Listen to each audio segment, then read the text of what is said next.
Good afternoon. My name's Gary Smith. I'm the Marketing and Communications Manager at the AGWA. Welcome to the Australian Glass and Window Association New South Wales Chapter Information webinar. Our program today includes presentations from our Executive Director and CEO, Clinton Skeoch, who will give an update on our association activities. We then have a presentation from Michael Ward, the National Marketing and Business Development Manager at the Australian Glass Group. Michael will be speaking to us about glass, energy efficiency and the National Construction Code. Russell Harris, our Technical Manager at AGWA, will then give us a technical update on what you need to know on upcoming changes on all things technical. Following this, we have Matt Nightingale, an Inspector for Work Health and Safety from SafeWork New South Wales. Matt will discuss how SafeWork New South Wales can help your business with licensing, supervising, safety and mental health support. We will then have a quick update from Melissa Baker, our National Training and Safety Manager at the AGWA. We will endeavour to answer your questions during the webinar. If we do not get to them all, we will reply by email. If you have further questions, please email them to us. You will notice that your microphone is muted during the presentations. For questions during the webinar, please use the Q&A function. You'll see a button at the bottom of your screen. Click on this and type in your question. Your questions are only visible to the panel of speakers and will be answered by the panel verbally. Please note this webinar will be recorded. Participating in the webinar today will earn you, your company, 2 CPD points. I would now like to introduce Clinton Skeoch, our Executive Director and CEO. Thanks, Clinton. Look, welcome to our first New South Wales State Chapter webinar. We've been rolling these out across the country and the feedback we've had is quite positive. Hopefully you find this a helpful session and understand what we've been up to on your behalf, but also take out of it some learnings of potentially technology changes or the technical changes coming down the road, or other aspects of the industry that help you understand what's going on and how we can support your needs. As always, we're more than happy to get feedback around what we can do better to represent you, our valued members. But without much further ado, I'll get into the rest of the presentation. The key things I guess I wanted to start with is around lobbying and advocacy for the association.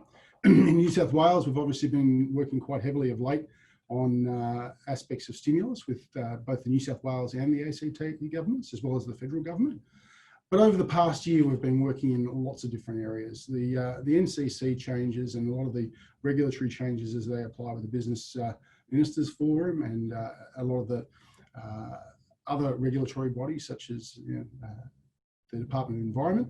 We've been working quite heavily to make sure submissions are made on behalf of industry that represent your needs. So we've made over 27 different submissions in the last year, looking at building codes changes for the NCC, and Russell will update you a little bit around our proactive work for NCC 2022. We've also been, had submissions to the Building Ministers Forum around the need for better regulation and pushing for the agendas and the outcomes of Shergold Weir to come to the front. We've done a lot of work in the energy space, particularly in the NEEP energy trajectory, around making sure that the role of glass and glazing in retrofit buildings, both commercial and residential, is understood, and there are potentially positive policy settings that can be put in place to make sure our industry is promoted and the opportunities are there for our industry to grow and be represented in what is a really important energy agenda. We've been working on submissions to the NCC 2022 and beyond scoping study. Many of you will also be aware that we've done a lot of work with the Department of Environment. There was a proposal out around simplifying the energy modelling technique to effectively just look at a net U value and SHGC value. We spent a lot of time analysing that work and worked out that simple change in that modelling would effectively deliver, in some instances, up to a half a star difference in the house performance. And so through the concerted work of ourselves and the technical team and some other stakeholders, we're able to get that decision reversed so that the change wouldn't come through and effectively hamper our industry for the sake of simplicity. We've been working, as I said, across the board on stimulus recommendations. They have been working with aligned associations such as HIA and NBA, the Building Products Industry Council, and also groups like Property Council and ASBEC, depending on the mechanisms and the levers we've looked at. You'll all be aware of the stimulus measures that are out at the moment, and we've tried to make sure that those are taken up. Understand in Sydney there are challenges with the price thresholds that, for those of us who are in Sydney, understand the economics of buying a house. But we're continuing to push forward the needs of our industry and to make sure that during this unprecedented time, stimulus and other activities are able to be supported to provide the economic driver for our industry. We've also made numerous recommendations and suggestions, both to federal and state government. We're focused on talking to the Trade Minister and Border Force around the role of increased compliance checks to make sure that non-compliant products during this time aren't able to enter the country. That people looking to cut costs and look for non-compliant products, you don't have that opportunity. The WTO rules have very firm rules in place that allow you to increase the controls and the metrics that relate to non-compliance. And so we're encouraging government to make sure that they can use those tools to benefit Australian industry and make sure that the products that are here are compliant to the standards and the expectations that we have in place for our built environment. We've also worked quite heavily with aligned associations, as I said, Property Council, ASBEC, and also Adam West from the Community Housing Association in New South Wales, to try and look at what's next in the stimulus agenda. Feedback that we're getting is, we all hope that the economic environment that we're currently in, improves, sooner rather than later. But we're also looking at, what is next in that agenda. And the best guidance we have at the moment is potentially government will look to either retrofit commercial buildings as a potential incentive or a stimulus measure, or also working in community housing upgrades and new developments. And so we've been trying to make sure that the understanding, both in terms of government ministers, but also aligned associations, is there around the role that glazing can play in any stimulus project to deliver homeowner comfort and thermal comfort, but also effective and vibrant built environments. And so we've partnered with the Property Council and ASBEC to make a submission around the role from an energy perspective that double glazing and high performance glazing units can play in that any future stimulus, but also looked at it from the social side of things to say that people who potentially are in the lowest incomes of our society have the opportunity to have a healthy and safe environment, and that not just the cost of the building needs to be considered, but also the effectiveness and the lifestyle benefits of our product in a correctly made home can bring to those groups of our society that need support. And so we're continuing to look at those opportunities to make sure that whatever levers are in place can continue and are able to be supported to make sure there's a pipeline of work to maintain the vibrancy and the ongoing viability of our industry. Outside of that, we've launched our accredited company program. Many of you will have received the update of the new accredited company program, and as I said, it's a new program. For those of you in the window industry who've experienced the compliance program that we've had in place for almost well over 20 years, we've looked to review that and enrich in that, and we've also taken a lot of cues from the AGWA accreditation program that looked at more holistically what it means to be accredited. And so in looking at that, we've expanded our program from not just covering compliance, as the window members have experienced, but also looking at training and safety. And so this year, for many of you, will be the first time that we're asking you to not only look at the compliance aspects, but to provide information around the training that you provide staff in relation to standards, and also how you're at with your health and safety system. I know there are lots of people out there that are as passionate about health and safety as I am, and it's fair to say that where we've set it is a goal that is achievable by all members. It's not only achievable, but it represents in the accreditation system effectively the legal minimum requirements that you need to have as a business operating in New South Wales. And so in asking you to complete the survey, what we're going to do is partner with you. And if you haven't got those tools, and Mel will touch on these later, we've got them available to help support you and your business. You'll see in some states, in Queensland and Victoria, the rolling out of mandatory sentencing for health and safety violations, that the role of directors, managers and leaders in a business to manage and take control of their safety system is never more important than it is now. It's going to escalate more in the future. And so this program helps to try and support you and develop those tools, and also develop a more robust industry.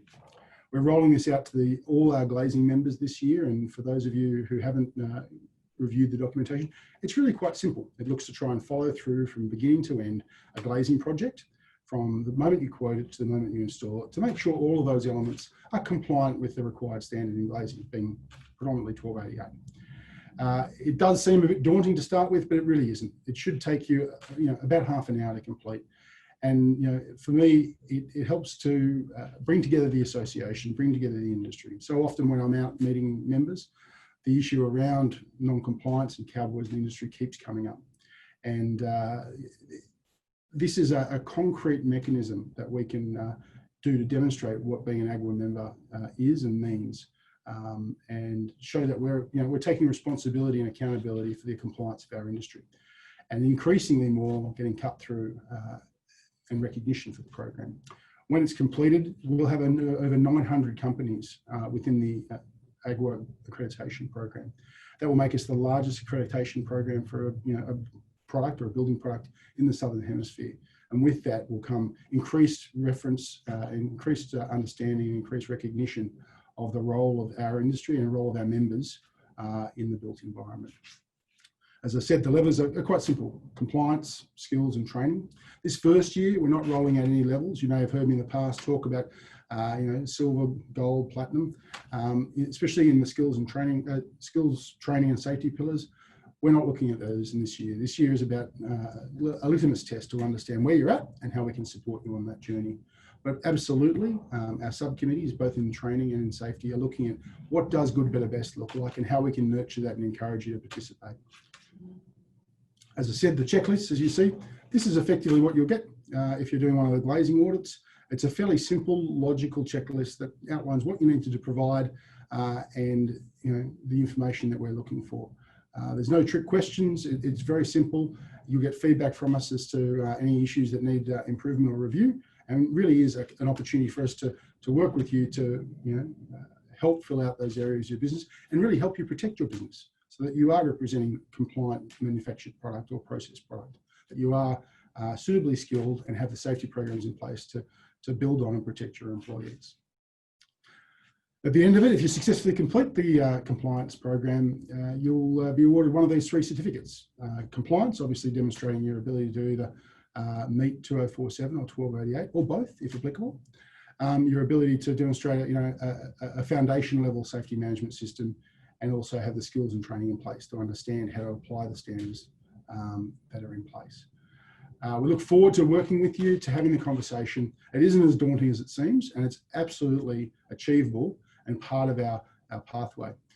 Early in the year, I had the opportunity to sit down and meet with, or have dinner with the Deputy Premier and a number of ministers, both in housing and finance and treasury.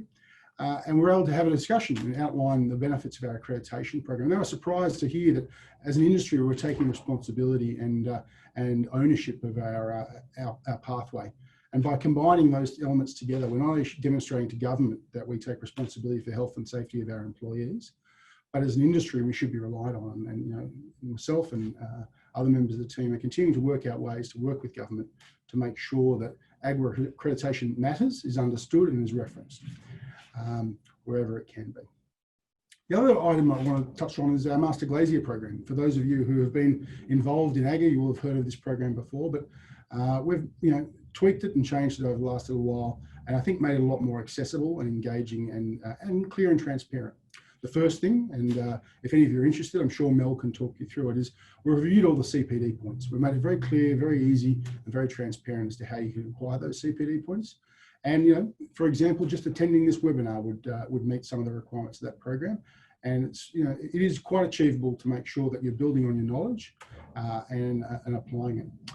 We've also opened up the program to apprentice, and what we're classing a new class of glaziers as foundation glaziers. Those who've just left TAFE are early in their career. And for apprentice and foundation glaziers, we're making access to the program free. We're wanting to try and encourage engagement with the association, with glazing as a lifelong trade, and as a program that has skills and ongoing development, similar to what's required with plumbers, electricians, and other trades that sometimes take a lot of the notoriety and focus of new graduates. And so we're wanting to really harness the enthusiasm of new members into the industry at the apprentice level, nurture them through their career, and encourage them to go on to certified and master glaziers. In the past, if you're a member of the Master Glazier program, it was a separate fee. It still will be a separate fee if you're not a member of the association, but if you or your employees who are work for a company, you will get free membership in the Master Glazier program. There will be an assessment up front, which has an assessment process and cost to it, but the ongoing membership of the Master Glazier program is covered in your membership fee. We're trying to really embolden, enrich, and gain traction and consideration for this program. And there's a lot of enthusiasm after these calls in each state. We've had a marked uptick in interest, engagement as the TAFEs come back to teaching, and also from people in the sort of latter years of their career as either potential certified or master glaziers wanting to reach out, sign up, and engage with the process. And I'd encourage you, if you've either got yourself who could benefit from enjoying the benefits of the recognition, or you've got employees that are more seasoned in their experience, and you want to find a way of effectively rewarding them or recognising the skill that they bring to their business, I'd encourage you to look at this program as something that's accessible to you as a member, and is a great way of showing the recognition to the skills they bring to your business. With that, I think I'm finished. Any questions? Happy to take. I've got a couple here, Clinton. So what do the AGWA do to promote the accreditation programs to the wider building industry and regulatory bodies?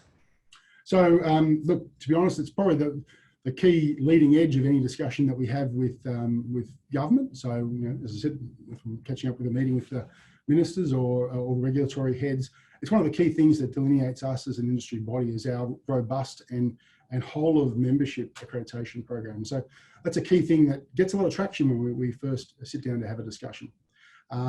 Equally, whenever we're making submissions, we highlight the role of our accreditation program, both in terms of solving some of the regulatory challenges, but also addressing some of the developmental needs that may pop up. We look at aligned associations, so people like AIBS or ACC or the Architects Association, when we're making submissions with them, or make ourselves available to speak at their conferences, so that people understand when they're wanting to specify or to certify a product, that they can have confidence that an AGWA member through the accreditation process is not only been assessed, but is independently assessed through a NATA accreditation body. And so choosing an AGWA member is a logical choice for meeting those requirements. And we continue to look at ways as the program evolves to gain traction, understanding, and awareness. Looking to the future, there's a lot going on. Obviously, New South Wales is taking, under the David Chandler, the new building commissioner, steps into increasing the robustness of their compliance pathways. And you'll see the recent building practitioners bill. We've looked to try and see how the accreditation program can fit into that. And we're also looking at, and we've made submissions in relation to that. It's a bit soon now as they're working out, whilst it's past the initial stages, it still hasn't come into law yet. And so we'll wait and see what the rubber hits the road, but looking at ways that recognition of our accreditation and certification program can get traction that way. Hope that answers the question. Happy to take more if there is. Yeah, there is another one here, Clinton, from Reese. Will there be a public register of master glaziers? And if I can just throw in quickly, we actually have the list of all of our master glaziers at the moment on the website, so they are listed there, but what are the further plans? Really good question. We're in the midst of finalising an upgrade to our whole web presence. So I recognise the journey that we're on, and there's a lot of work to go with making sure that our website is able to meet our members' needs and also promote the benefits of master glaziers and also accredited companies.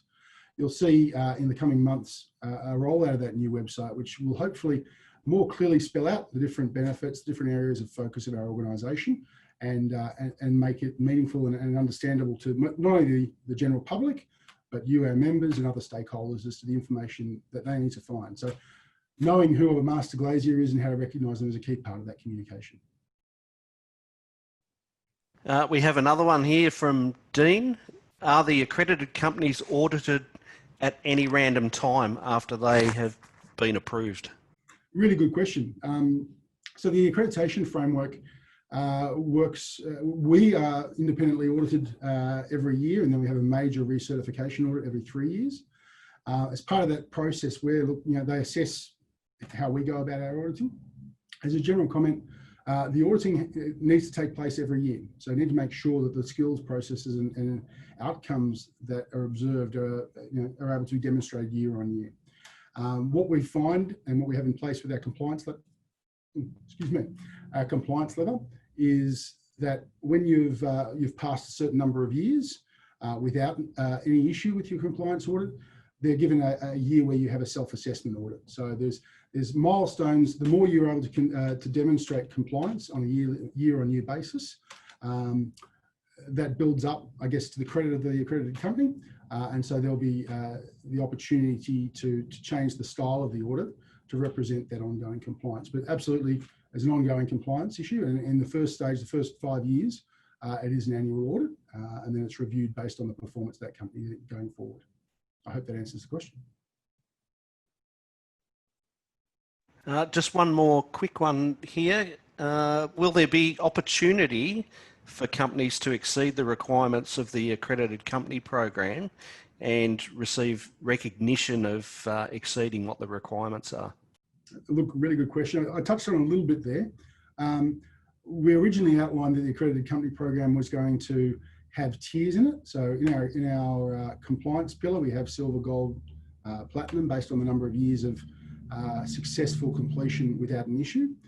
In the training and safety pillar, the state chapter representatives have been getting together, and what we're looking at, and happy for feedback, particularly in the safety element, is defining what good, better, best looks like. We see that as the next target. The first target, to put it in context, we're rolling out the glazing audit to over 350 companies. That's a big task. We're wanting to try and make sure that process is understood and there's traction on that. But after that's in place, we'll be absolutely looking at determining and having criteria in place for those extra levels. And I'm very much looking forward to companies wanting to say, look, I want to be a platinum safety company. And we'll definitely be taking the opportunity to celebrate those kind of achievements and making them visible to the public. That's all we've got there, Clinton. So thank you very much for that. Happy to take questions at the end if there are any. Yeah. So I'd now, well, there he is already. I'd now like to introduce Michael Ward. So Michael's going to take us through energy efficiency, glazing and so forth. So I'll hand over to you, Mike. Greetings all. How are we doing? Energy efficiency in the NCC. This presentation is on the basis of glazing, glass plus frame put together as a whole package. So the energy that's relevant here is the energy used to heat and cool our buildings. That's residential and commercial. And remember, energy efficiency, by the true definition, is the same outcome by using less energy. So solar power, for instance, is not energy efficient, even though it makes sense and we should be using it. We should be making the energy a clean, green way in conjunction with energy efficient. So lowering our demand of energy to begin with. There's some fundamentals we must understand first for everything else to fall in place and make sense. So we'll go through that first, and then the different glass types. We'll give real examples of the different types of glasses out there and their different performances. The 2019 NCC key changes relevant to glazing, and then 2022 and beyond. Fundamentals: heat transfer. Standard glass is a great conductor of heat. That means heat can go through it both ways very easily. When it comes to heat, physics 101, heat wants to go from where it's hot to where it's not. So in summer, when it's hotter outside, it wants to come in. We call that heat gain. In winter, it's hotter inside. It wants to go out. We call that heat loss. Think of heat as two different main types of heat. Type number one heat, heat from the sun. Nice and simple. It's also known as solar heat and passive heat. Our factor here, therefore, is solar control, the ability to control how much heat from the sun comes into our buildings. We want heat to come in cold climates. We want heat to stay out in hot climates. This is measured by your solar heat gain coefficient, SHGC. Type number 2 heat, all other type of heat. This is body heat, heat from fireplaces, your plug-in heater, your air conditioning system, and also re-radiated type number 1 heat. It's also known as conductive and convective. The factor here is insulation, and this is measured by your U value. So how are they different? They're different from their wavelengths of radiation signatures. So what comes from the sun that's relevant is ultraviolet rays, visible light, and infrared. Infrared is where the heat of that type number 1 heat comes from. Although infrared is slightly longer wavelengths than UV and visible light, when it comes to the second type of heat, it's definitely a lot longer. So that's the main difference, shorter to longer wavelengths of radiation. That's how they're different.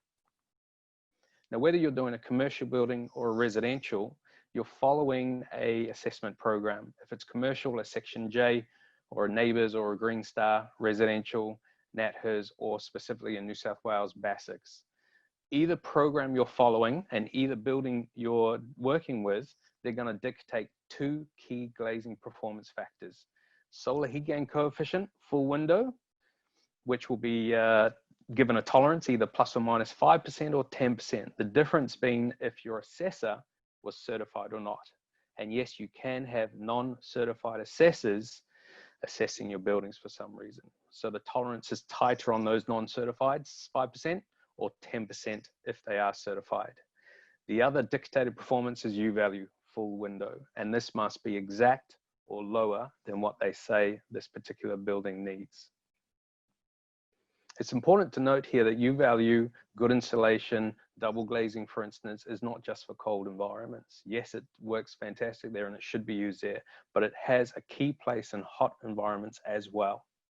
2 main reasons. First, it makes your cooling system more efficient.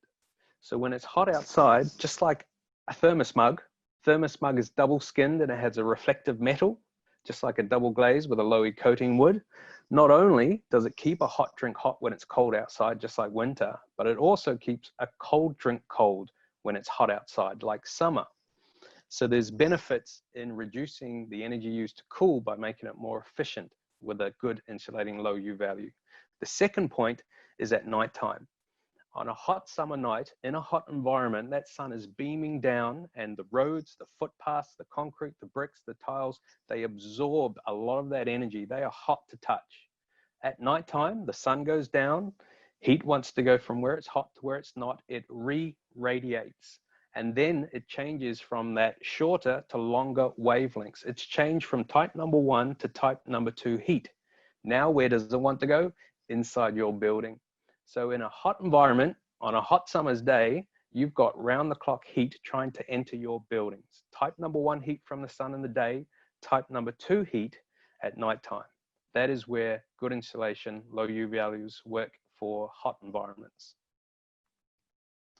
Then we can look at glass types and how SHGC and U value is affecting. So if we look at 6mm single glazed, and this is center of glass data to make it easy. We look at substrates first. The highest SHGC in 6mm single glazed is low iron. It has 0.89 SHGC.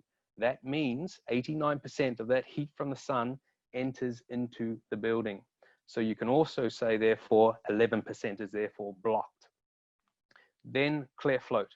It's a slightly darker than low iron. It has better resistance to heat, so it's a lower 82%, but obviously still very high. Then we can have a gray tint substrate drop dramatically to now only 58%. Then we can have a dark gray tinted substrate, it's phenomenally down to 36%. What's important to note here, though, is the correlation of a lower SHGC and a lower visible light. So if we start at the top end of low iron, we know that's very high clear clarity visible light. We look at dark gray, we know that is very dark. Then we can look at hard coat, low E coatings. We put a clear hard coat in, it's slightly lower than clear float. We can put a neutral one in, and then we can put a hard coat on a tinted substrate and we get even lower there. Top of the spectrum, low iron, bottom of the spectrum, dark grey tint. High visible light, very dark, low visible light. Then we look at a double glazed version, so 6, 12, 6. 2 bits of glass is obviously going to be more protected against sun heat coming in. That's why they've all lowered, but we still see the same comparison of highest to lowest, high VLT, low VLT structure in SHGC. Now we're talking about double glaze, we can add the last two, which are soft coats. Soft coats cannot be used single glaze with coating exposed. That's why they're not in the first column. But as soon as you put a double glaze, we can add a clear soft coat low E and a neutral soft coat low E. What's important to note here is if you're using single glazed, your hard coat option can give you the best variance of your SHGC. If you're using a double glaze, what you'll notice is we can have a neutral soft coat low E at 0.27 solar heat gain coefficient, which is second to last to grey tint. But if you compare that visible light and visual aesthetics, that can be 65% visible light and a neutral look versus 7% double glazed dark grey tint visible light. And obviously very grey. Then we go into the U value examples. So again, we start with our same substrates. Low iron, clear float, the grey tint and the dark grey tint are all the same U value. Then we add our hard coats. This is where there's phenomenal performance, and the hard coat on the tinted product, 3.8 down to 3.6. The best single glazed option you can have for the best U value. What's important to note though, and this proves the difference of type number 1 and type number 2 heat, you've got both ends of the spectrum in terms of solar heat gain coefficient, the highest and the lowest. They have phenomenal performance in type number 1 SHGC heat, and yet they all have exactly the same effect on type number 2 heat. Double glaze, first thing you notice there, those 5.8s have turned into 2.5, better than any hard coat single glazed. So as soon as you can have a double glaze with a still air gap, you're getting the best insulation properties available. Then we put the hard coats in those double glaze, even more phenomenal performance. And again, double glaze, we're allowed to put our soft coats in, the lowest available, highest performing U values available in the market from a double glaze soft coat low E. What's important to note, what we talked about was center of glass data only. So glass manufacturers and glass processors will always mention these values because we don't know what frames you're going to put it in.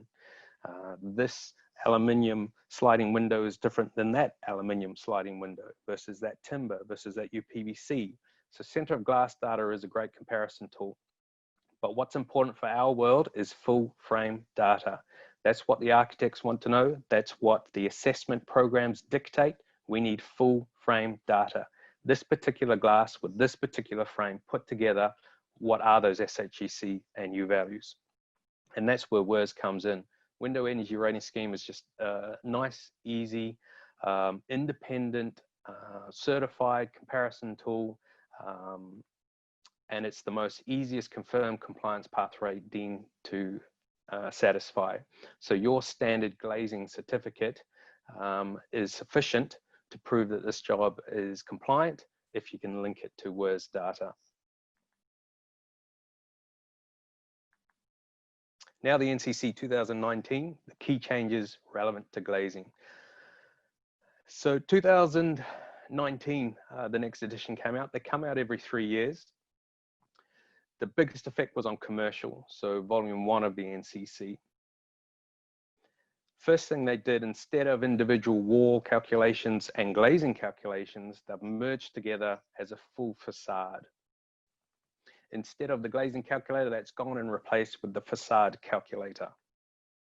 At the same time, the government has introduced higher minimum performance requirements. And this is as part of the goals up to the year 2030 to improve energy efficiency, reduce the demand of energy, reduce the carbon footprint we put on the planet, and to satisfy our targets there, both on an international stage like the Paris Agreement and our own internal energy goals. And what this results in commercial is lower SHECs and lower U values, full frame. And this is just a step, phenomenal step in 2019 code changes. The 12-month grace period is now over. As of May this year, you must adhere to NCC 2019 on all buildings. And this is the first step of many to keep improving in our energy efficiency and better quality of our buildings and less demand on coal burning energy. Key terminology, wall glazing construction. It's the combination of wall and glazing now, and it compromises the envelope, but it excludes display glazing and opaque non-glazed openings such as your doors, vents, penetrations, and shutters. The envelope not only means the external walls on the perimeter, but also the internal walls, floors and ceilings when they're separated by a conditioned space and non-conditioned space.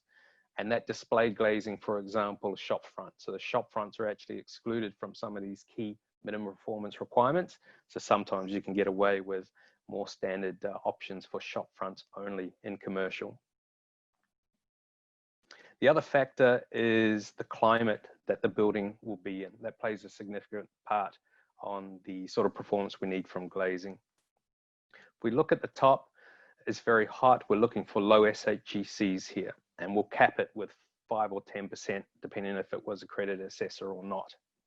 They don't want you to have a higher SHEC in a hot climate, for instance. We want lower visible light because there's a lot of sun, a lot of glare factor.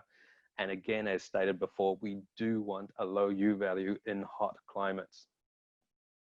Mixed with New South Wales, a lot of New South Wales is, we want this balance of solar control and insulation, possibly lower visible light, especially on certain elevations. And cold climates, Victoria and Tasmania, we definitely want a higher SHEC to allow heat from the sun in. We want higher visible light, and we definitely do need a low U value there. Now, the AGWA have done some phenomenal testing on the current Section J facade calculator. And don't forget, the facade calculator is similar to WERS in that it is a straightforward way of compliance, deemed to satisfy. If you pass the facade calculator, your standard glazing certificate will be compliant enough to prove compliance. The AGWA tested this. So one other factor with the NCC is they look at the type of use of the building. Is it mixed, or is it nighttime, or is it daytime? So a mixed use building, for instance, aged care, where there's tenants in there day and night, plays a different role than if it was an office block that is day only. So here we look at 7 of the key climatic zones from 1 to 7 down the bottom. And then we look at the maximum U value allowed by window to wall ratio. So how much window versus the whole facade.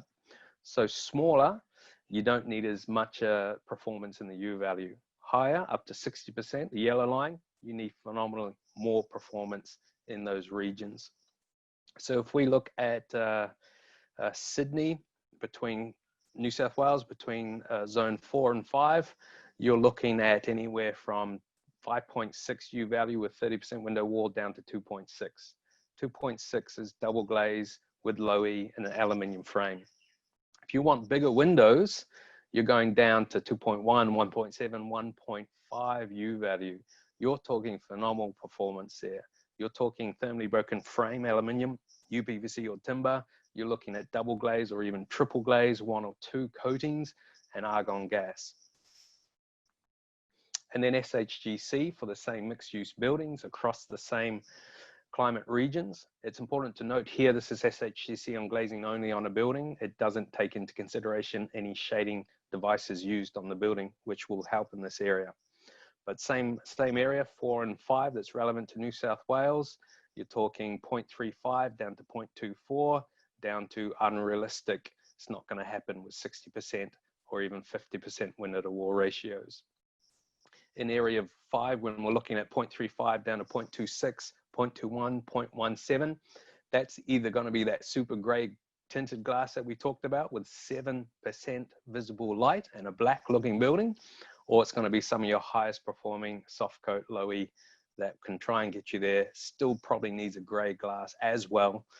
So we're looking high performance with these current Section J facade calculations. And then daytime use, so typical office building. People work 9 to 5 when the sun is up. That's why it's relevant and different than a mixed use building.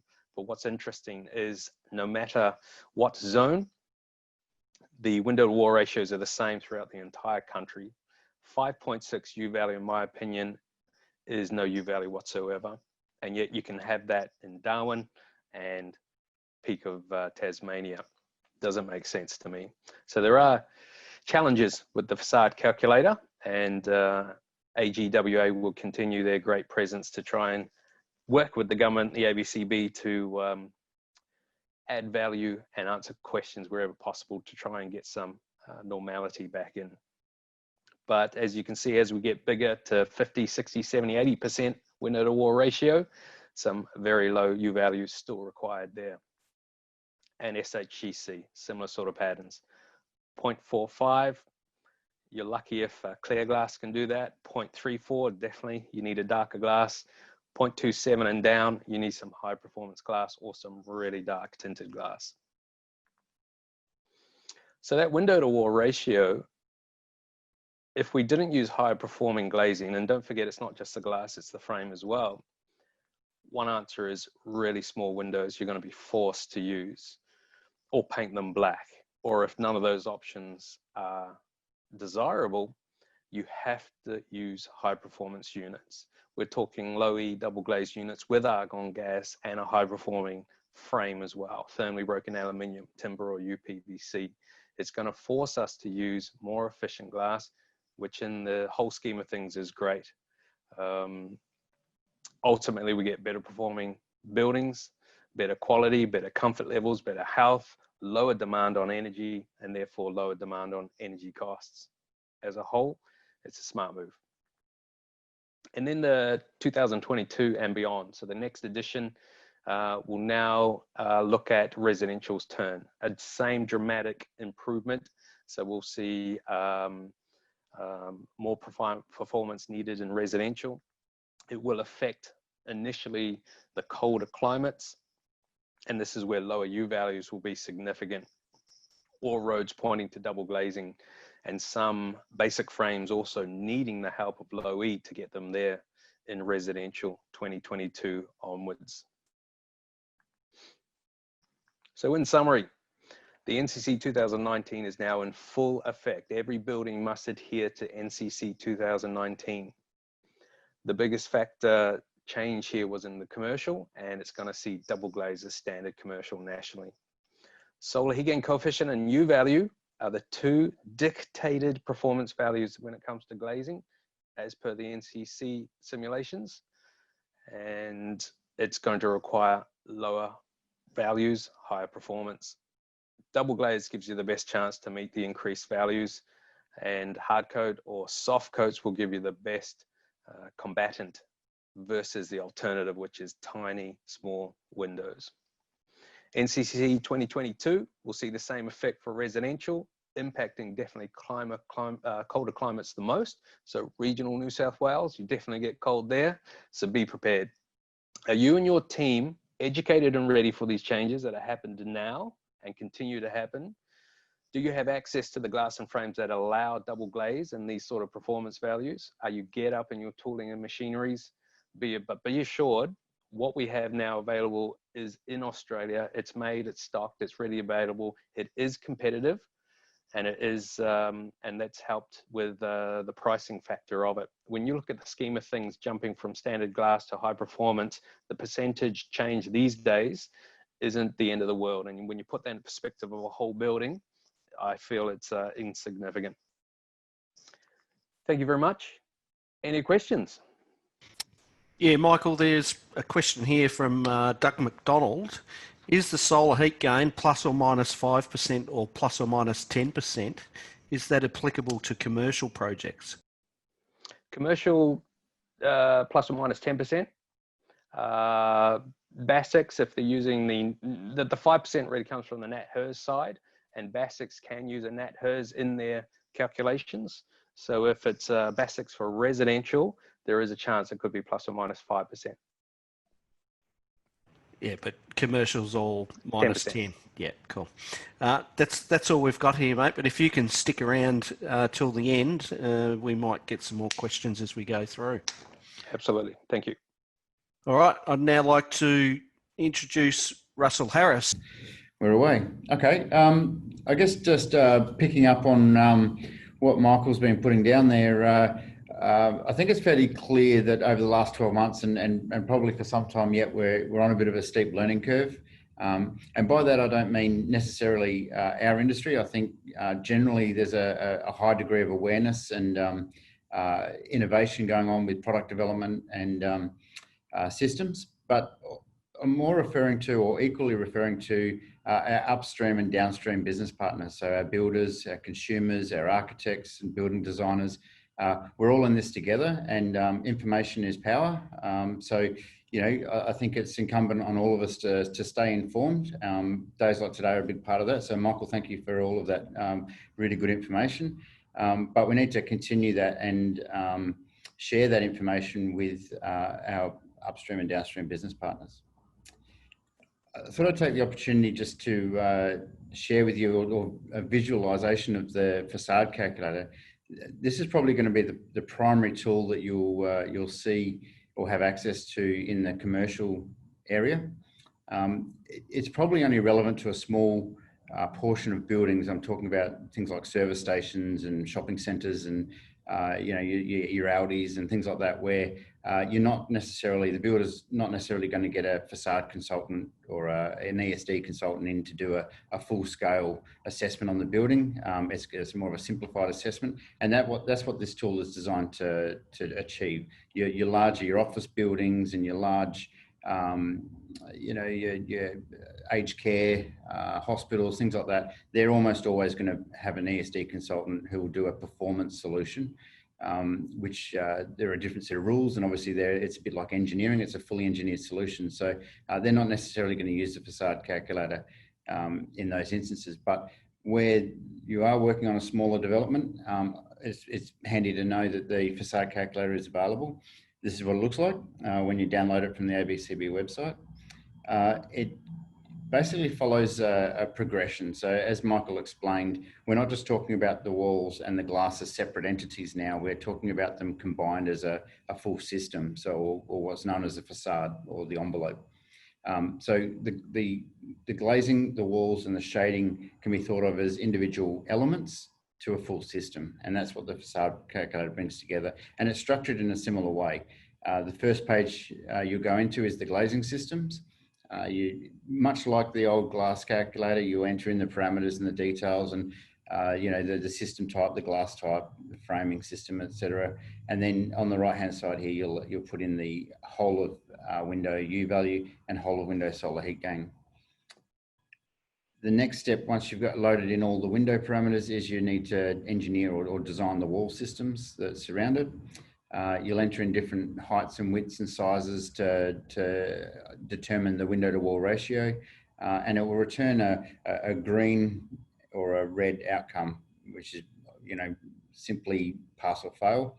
It also has sort of this toolbar or dashboard across the top that tells you where you are in terms of the caps. So this dotted line here is a cap. As long as you stay under that, you've got a pass. So it's quite a useful tool. It's a bit clunky and comes with its issues, but all in all, for those simple projects, it's what we've got to work with. So I won't go into this too much in any more detail because I don't want to take up all of our time focused on that. There's more information available on the ABCB website on how to use that. And there's also, I thought worth mentioning, there's an energy efficiency guide. It's a couple 100 pages, so it's make yourself a cup of tea before you sit down to read it. But I found it very valuable, particularly because it has some worked examples in it. And if you get a bit of paper and a calculator and you work through those worked examples, it does give you an insight or an understanding of how the DTS provisions work. So for those interested, it's worth the time investment. So moving on, aside from Section J, which is probably the biggest change in the NCC 2019, we also had a handful of acceptable construction practices. There's a large body of work behind this in the ABCB readability initiative. So there was a lot of work done on improving the language and terminology used in the NCC, as well as providing greater access to acceptable construction practices or DTS type provisions. So recipes, how to put a building together, very descriptive clauses. So probably the most relevant to us of all of those has to do with the flashing of windows and flashing of openings. And just to reflect on what we were working with in 2016 and for the decade or so before that, this is a snapshot of what the NCC used to say. And it used to say that the openings must be adequately flashed. Now, obviously, that's a term that's not very appropriate for a prescriptive DTS provision, and it's one that's caused a lot of ambiguity and confusion in the market. And I'm sure we've all experienced that at some point in the past. But thankfully, we've moved on, and we now have ACPs in the NCC which are very, very prescriptive about what's required. There are two scenarios, the first one being masonry and veneer. And in summary, the NCC now requires flashing to be over and under the window. So it's head and sill flashing must be installed. And that's not to say that necessarily is the window company's responsibility to supply that. It just means that the installed product must be fitted such that the flashing is in place. And obviously, as you can see there in the head diagram, it's not possible or practical in most cases to fit a head flashing above the window.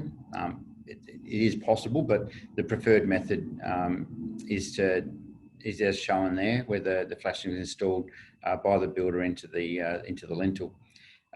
Most commonly in New South Wales, windows are supplied with a sill flashing already. So from that perspective, I don't see there's very much change there for industry.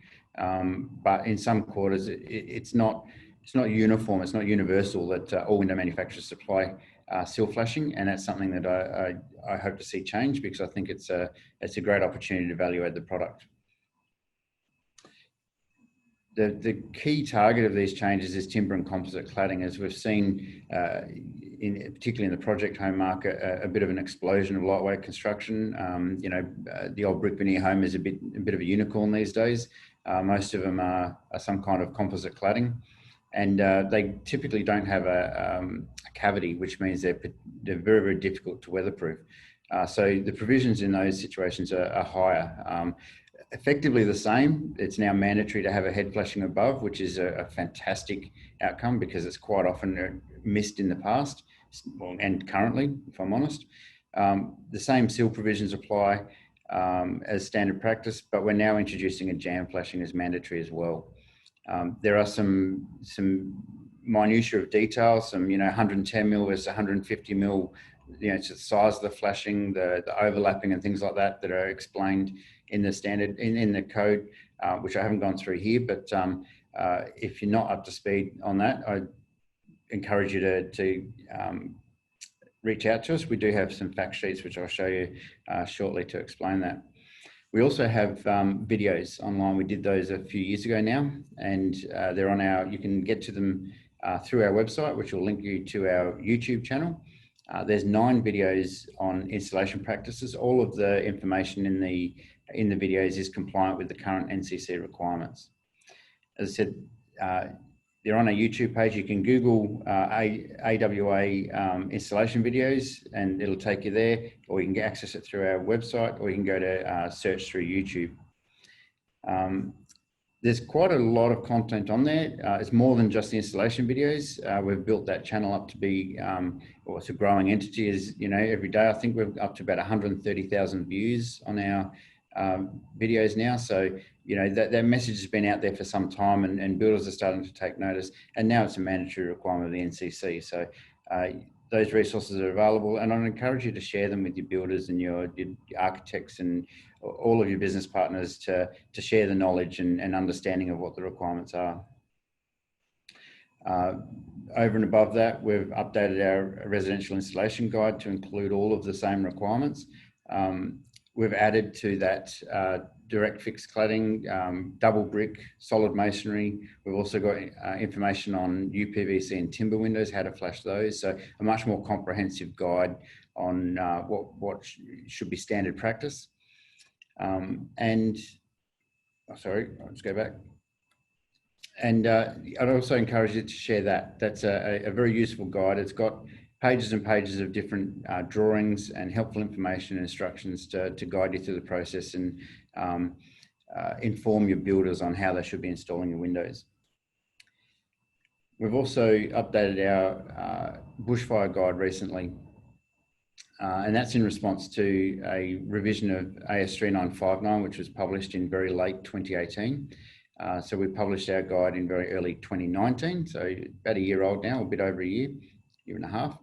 I guess in terms of what changed in 3959, for Windows, not a lot. There was quite substantial changes, particularly in the assessment of the site assessment methodology. But as far as Windows are concerned, there's not a lot of change. It was mostly around correcting some errors that were in the previous edition, but also clarifying requirements around screens, and particularly some new requirements around the fixing of screens, fitting them with metallic fixings, and also expanding and clarifying the requirements for hardware and providing provisions for hardware that's shielded by the frame itself, not necessarily needing to be metal. And the target for that was we were getting some pushback on sliding door rollers, which are these days predominantly plastic and well protected by the frame. So therefore, certifiers were knocking back jobs because they didn't have metal rollers, for example. So the improvements we've been able to make to the standard all work in our favour.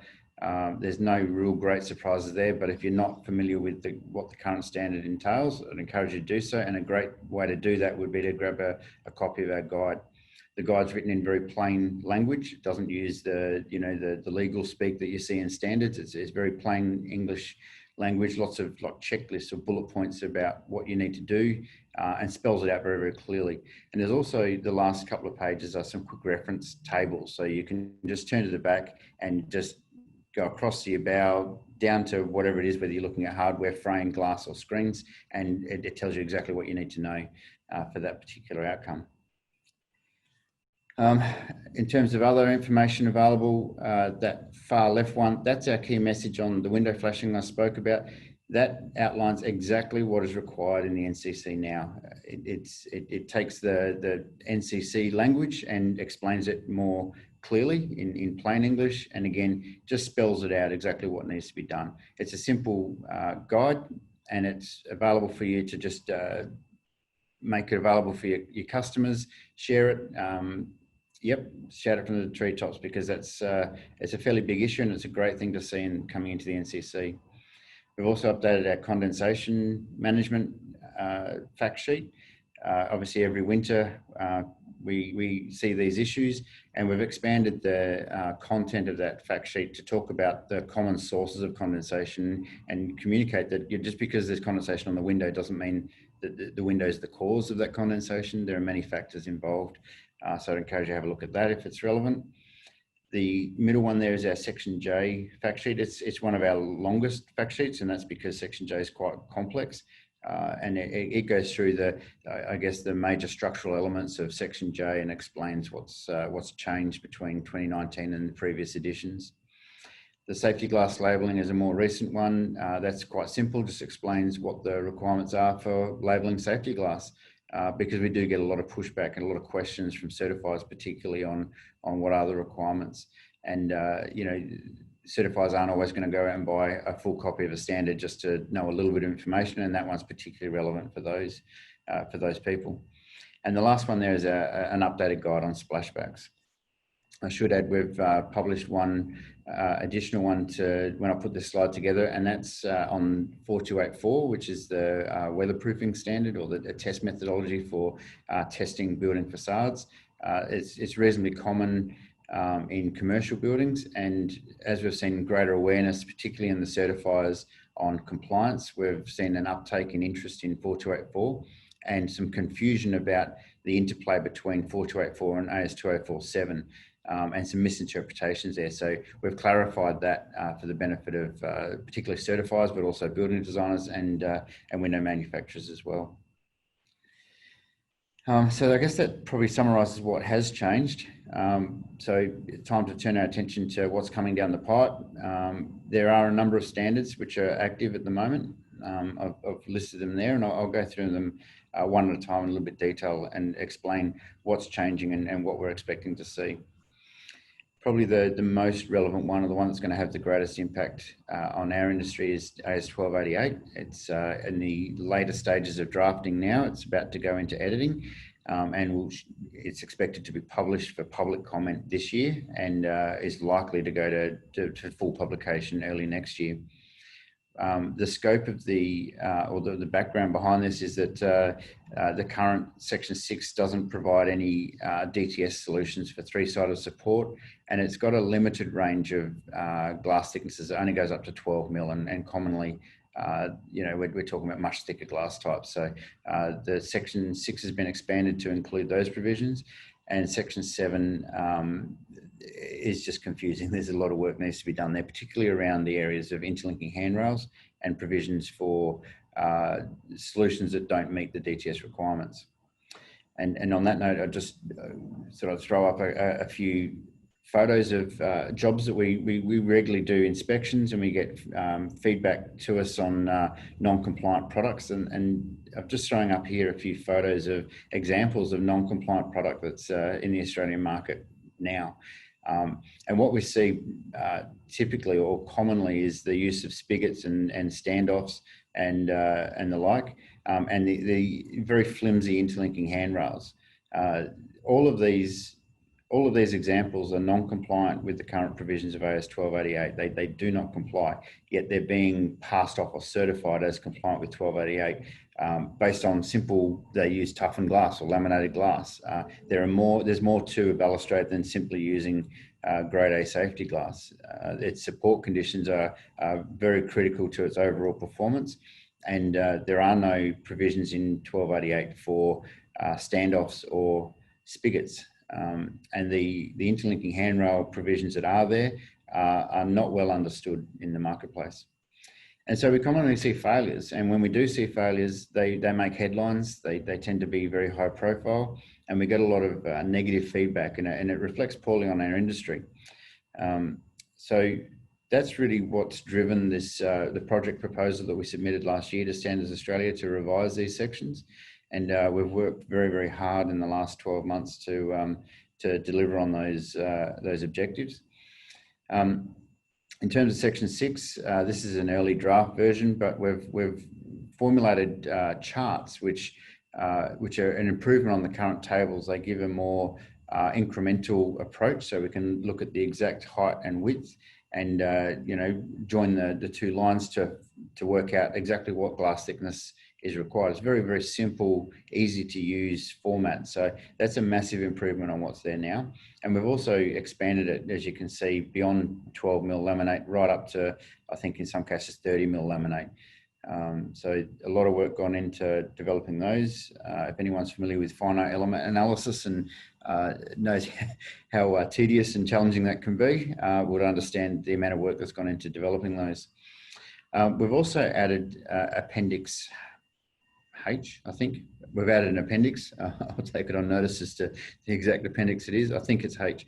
It outlines a method of test. As I said, there are a number of balustrade configurations which are not covered in 1288.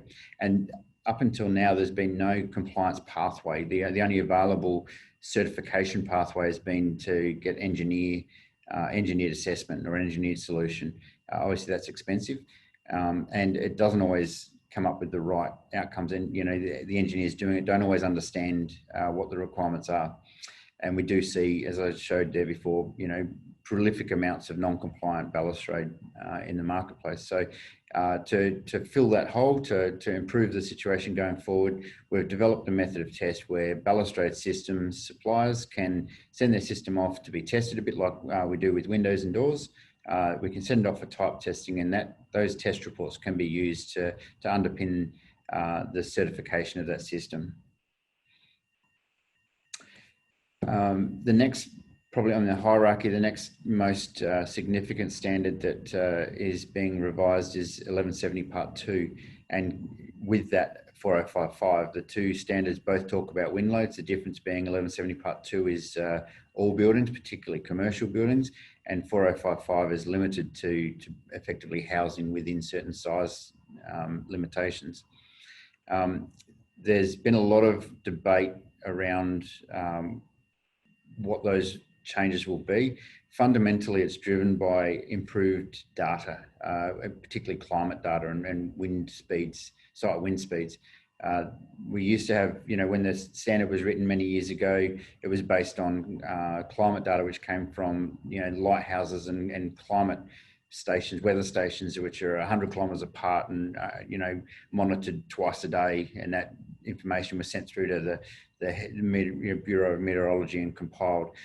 We're now in an environment and technology where we have those stations much closer and they're reporting minute by minute.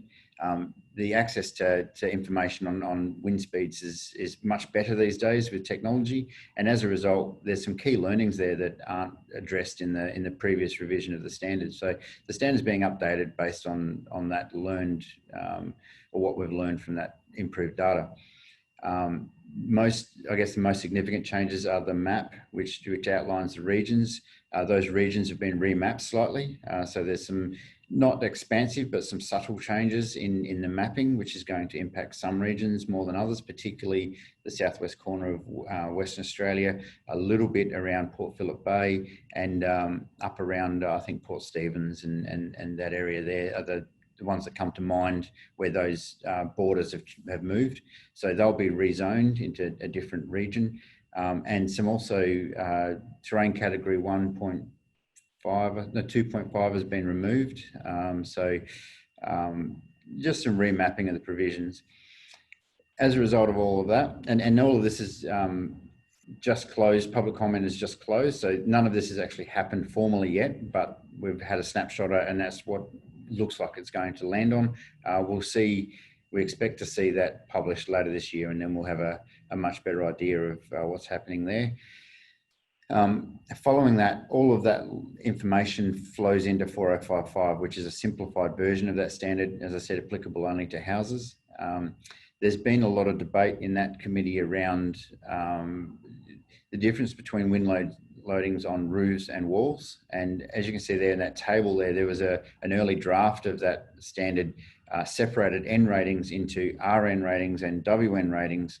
Obviously roofs for R for roofs and W for windows.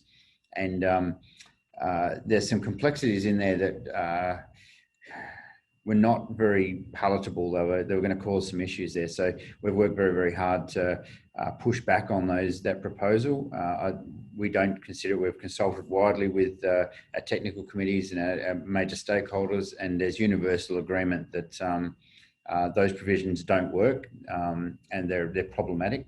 And the HIA and the AIBS have also gone into support, and most recently the ABCB has weighed into the argument and in support of our position that those proposed changes don't work. So it's looking positive, but we're hoping that we can get a good outcome there for industry and avoid some detrimental outcomes.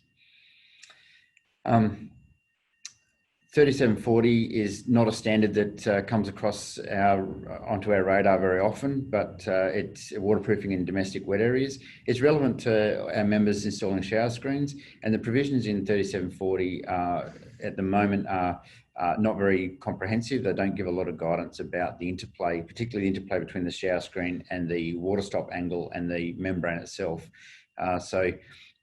We were provided an opportunity very early this year to engage with that standards committee and provide some content to be included. It's been very, very well received, and I think the working group that's put all that work in has done a fantastic job and come up with some really great content. And that will go into the public comment draft, and it's very, very likely to make it into the full publication. Where we sit with that at the moment is we're expecting that to go to public comment later this year and be published in time for adoption in NCC 2022. I've thrown 4666 into the mix here, not because there's any substantial changes to that standard, but because we as an industry and as an association working very, very hard to raise awareness. We've observed a lack of understanding of what the provisions in 4666 actually are. and we've seen a fairly large number of failures of IG units, mostly because of the drainage provisions or the installation, but also the type testing and the testing that goes into the compliance of an IGU. There hasn't been a really impressive uptake of compliance there. So, that's been an observation for the last few years, and in response, we've had an awareness campaign. We're promoting what is in 4666. We're updating all that guidance material, and we've also added the spot checks on IGU compliance into our accreditation scheme. As I said, we're updating our fact sheet on this. This is some slides showing the current content that talks about the drainage and the spacer blocks used in IGUs, why it's important to shield. When an IGU fails, it fails because the seal, moisture gets in, and that's usually caused by one of two reasons. It's usually because that seal's been sitting in water for too long, or because it's broken down to UV. So both of those things really talk about how that IGU is installed into the window system and the design of the window system itself. So there's some really good information there. And we're working on another fact sheet to supplement this, which talks about the testing regime that goes into manufacturing a compliant IGU that's fit for purpose and will last the test of time. So these are really important parameters because, back in the day when we were doing 5% IGUs and we had a 5% failure rate, that was, that was a fairly insignificant amount off the bottom line. But of course, if we're going out and servicing IGUs on a daily basis, that's not what we want for our industry. And of course, it's not good for our cost base. So we need to really promote IGUs that are manufactured in accordance with the standard so that we have confidence that they will last. Aside from the standards, the other large area of activity and development is in response to the energy trajectory or the National Energy Productivity Plan that both Clinton and Michael spoke about. This takes us out to 2030 in terms of the current trajectory, and the next step in terms of stringency increases in the next version of NCC 2022. As Michael said, we're targeting in 22, we're targeting residential. We've just had our commercial lift. We'll see a residential lift by about the same amount in 2022. And in 2025 and onwards, we're going to see staged incremental increases from there. I guess in this space, we've had a long history of, we've got, WERS, it's been around for a long time, as well established. But we do have a bit of an issue that's emerging in terms of what the NCC actually says. It's very ambiguous as to what the requirements are in the NCC, and there's some development that needs to be done there and some work that we need to do to secure our future, really. One of the foundation level activities we had last year, we developed a white paper which really crystallised or brought into focus what the key issues are that we're facing going into the future. As we're on this trajectory, we're going to see more and more pressure and more incremental improvements in performance. So, the argument or the requirements for good regulation and compliance enforcement becomes even greater. So the white paper was essentially about understanding what the issues are and putting forward a 7-step plan for how as an industry we can move forward and address some of those concerns. Foremost, or a principal driver behind that has been the effect or the impacts of overseas test methodologies and products which are tested to a different method of test than what we use here in Australia. And to demonstrate that, here's 4 of a handful of differences that are between, say, for example, the European standards and the AFRC and North American NFRC provisions. Window size is obviously a key element. The climate conditions, the European conditions are very different to what we use. And if you model a window in different climate conditions and a different size and using a different method, of course, you're going to get a different outcome. And what we see typically is that the European standards, a window measured or modeled under the European standard gets about a half a star, 0.6 of a star advantage over that same window measured under the Australian conditions. So, a very clear unlevel playing field. It's not a good outcome from the NCC that it allows that to happen. We need to ensure that the future of our industry is protected, and that good regulation provides a level playing field, and that minimum standards are in fact that minimum standards, and they're all measured the same way. So what we're working on, and we've put a project proposal forward to Standards Australia, as you can see the cover there. As well as some of the content from that standard, in particular that funny looking formula there, which is an engineering algorithm, which allows us to, it supports or underpins what we currently do. So the AFRC protocols are based on the North American NFRC protocols, and they in turn are based on ISO 15099. There, as I said before in that last slide, there are a handful of other standards which measure things differently, and that's skewing the market and providing an uncompetitive advantage. So we've put forward a project proposal. We've run that proposal past the ABCB on a number of occasions, and at a very high level. We've climbed the ladder with government and presented this and put our case forward as to why this is important, and that's been very, very well received, and is strongly supported by the Australian Building Code Board, Department of Energy, and the NatHERS Administrator, as well as Standards Australia. So there's a huge amount of inertia there and motivation to deliver some better outcomes for industry. And the problems that we've presented over the last 12 months, I think, have been quite well understood by government, and they recognise the need for reform, and they're very supportive of that. So while all that's going on in the background, we're also looking forward to what are the provisions coming into the NCC. The process of drafting started with the scoping study last year. On behalf of industry, we went out to our members, asking for feedback and responses to the scoping study. We got a lot of feedback. We consolidated that into a consolidated response. We presented that to government, and we met with the ABCB directors in Canberra early this year, very early this year, to present our case. As a result of that, we've been invited to join both the commercial and the residential technical working group. So we now have a seat on the table where we're one of several. We don't get to write the provisions, but we do get to contribute to the outcomes that we'll see in the NCC. So as a result, we have access to a lot of information, and we're working very, very hard to make sure that what comes through the drafting process is fit for purpose and is achievable, and provide some benefit to our industry.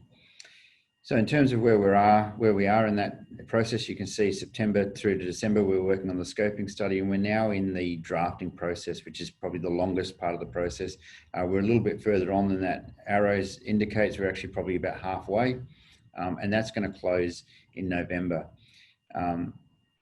In terms of where we're at, and then we're going to go to consultation RIS, we'll go for public comment, we'll get a final regulatory impact statement, which is effectively a cost benefit analysis. And once the ABCB, the board, approves that, we will have a preview version of the NCC. What all that looks like is a whole heap of reports. We've got multiple consultants presenting, opinions and proposals on multiple areas. We're fundamentally focused on the DTS elemental provisions, which is the core structural elements of the provisions. And also we're looking at the whole of house provisions. So they're introducing new parameters around hot water services and heaters, heat pumps, air conditioning, and solar panels on the roof and things like that, and how they interplay. And we're making sure that we don't just see offsets come into play where we see builders substituting double glazing for solar panel, for example, because that doesn't achieve the fundamental outcomes that are needed.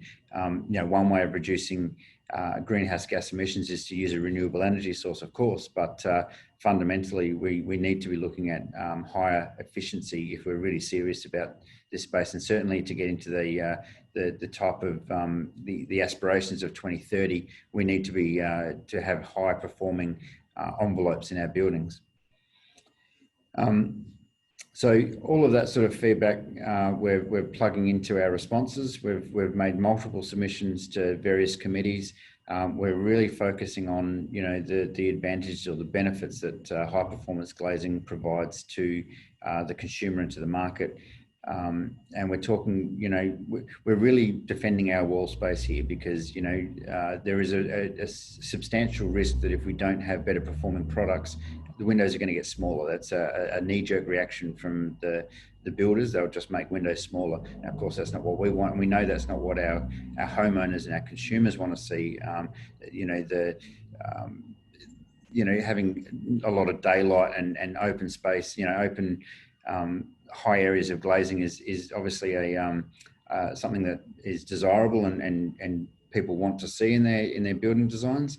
So there's obviously the commercial impact of that, but also we've focused heavily on substantiating that or quantifying that. Looking at the if we do end up with minimum smaller windows, we're going to see very dark houses. Now that's going to mean we're going to run lights longer, not necessarily a huge impact on the energy use, but it's certainly going to make a difference to the health and the well-being of the occupants of the building. So, we're lobbying very strongly for minimum daylighting provisions to be included and expanded in the NCC. And we're also pushing forward arguments around the benefits of natural ventilation. We know when we come home on a hot day in the middle of summer, the quickest way to get that heat out is to open the windows, and that cross-flow ventilation is an important design characteristic that needs to be considered. So in response, what we're seeing is, the conversation is very focused on some of those areas. There's been studies done which actually prove what we've been saying is right, that, they've modelled houses and they've done analysis and that show things like ceiling fans make a big difference because they circulate the air inside the building. Having openable windows make a big difference in terms of the how the building can be used to generate greater efficiency and maintain a comfortable environment. So that's probably it for me. I think I got through it okay. Hope you agree. Is there any questions? There are a couple of questions there, Russell. There might be a bit of confusion on the first one. So it's a follow-on from Doug's question to Michael. Yep. I believe it doesn't say plus or minus 10% for commercial projects. I believe on page 359 in the 2019 NCC, it basically says equal to or less than whatever Correct. the solar heat gain is. That's right. You've done your homework, Gary. Well done. You didn't cheat there, did you? And look it up while I was talking? Yeah. Somebody did it for me. There's a couple of other questions there too, Russ. Can you see those? Yeah, I can. I'll just close that one out though. It is exact or minus 10% if you're using the facade calculator. If you're using a ESD consultant or a performance solution, it's whatever's nominated in the report. So the ESD consultant will nominate what the tolerances are. The tolerance in the NCC only applies to the DTS pathway, which is effectively the facade calculator, and that sort of information is in the help file attached to the facade calculator. So Doug, I hope that answers your question. If you've got any further questions, mate, feel free to email and we'll go into it a bit deeper. We've got one here from Anton. In Europe and other countries, UPVC double glazed windows can be installed in buildings 3 floors and up. Why in Australia are there restrictions on UPVC windows due to combustibility and timber windows are excluded? It's a really good question, Anton. It's an area where have been very focused on for a few years now. That all came into play in 2016 Amendment 1, so quite a few years ago now, where the provisions were changed. It was obviously a knee-jerk reaction due to the Grenfell Tower. It was a highly politicised and emotive issue at the time. It still is in many respects, and we're still dealing with the consequences of the combustible cladding and all the rest of it. The NCC, we fought tooth and nail to have windows excluded from that. To put this into perspective, we've only just last month got a concession for the thermally broken aluminium frame. So the up until Amendment 1, which was published in July, 1st of July, so only a couple of weeks ago. Previous to that, it was non-compliant to put in even a thermally broken, a little bit of polyamide in an aluminium window was outside, was out of bounds. So we've been pushing back really, really hard, trying to get awareness of that. I really don't see they're going to move on it. We continue to push back and advocate to government to say that, windows don't generally involve a high amount of mass. So, and we are familiar with the fact that more recently in the UK, there has been exemptions for UPVC windows, and we're presenting that information to government to outline the fact that internationally there are exemptions, and in particular UK, which you'd expect to be quite sensitive to that, since given the disaster that they lived through, and they're exempting UPVC windows. We'd like to achieve the same thing, but at the moment the decision's outside our sphere of influence, but we are advocating for that. Jump in. It's also worth noting in that we actually were a founding member of the External Cladding and Fixtures Alliance, which was a group of over 50 companies and associations that joined together to try and advocate on behalf of UPVC and timber window companies to try and force back that provision. A lot of work was went on down in Canberra and elsewhere to try and make sure that, I guess a blinkered view wasn't applied, and the message, as Russell outlined, with the emotion tied up in the sort of flammable cladding crisis, we were unable to get cut through, despite, I think, close to 7 or 8 face-to-face visits down in Canberra, and a lot of work to try and influence that decision. So we don't give up, as Russell said. We're still getting some cut through on as we push that issue, but it is a very difficult one. Sorry to cut in, Russ. No, thank you. That's a very good explanation. Reece, regarding the replacement sector, in particular balustrades, where a single breakage occurs amongst many panels of similar appearance, what is AGWA's advice regarding compliance upgrade when full compliance would require major visual variation and costs? So a complete refit. Is the position of AGWA to upgrade to current standard where the market may not tolerate the expense? There's a real hornet's nest there. Thanks, Reece. Look, certainly my advice would be, if there's a safety issue with a product or a non-compliance with product, that product should certainly be replaced. The jurisdiction of the NCC makes that very clear for new build. How that applies to retrofits, or particularly in the case of breakage, is less clear. This is a challenge for us to work through. We do see a lot of non-compliant balustrade out there, and at some point, someone's going to fall off a building and someone's going to get sued. So there's a real, it's got hairs on it. What we're doing about that, we're obviously raising these sort of issues with government regularly. I guess probably a little bit of a win I can share in WA, the Department of Mines, Industry, Regulation and Safety, I think they're called. We've had some successes there, where they're actually implementing an audit of buildings, or they have implemented an audit of buildings, and are going through basically a health check on the developments in Perth and the surrounds, trying to understand this issue a bit better. We've made multiple submissions to the New South Wales government and to David Chandler, the new building commissioner. We know that the new regulations coming through are going to introduce building audits, and all of our submissions are pitched at, this is a real safety issue, and this should be addressed in the audit procedures, and making sure that we get coverage in the new regulations to cover this and to help us navigate this into the future.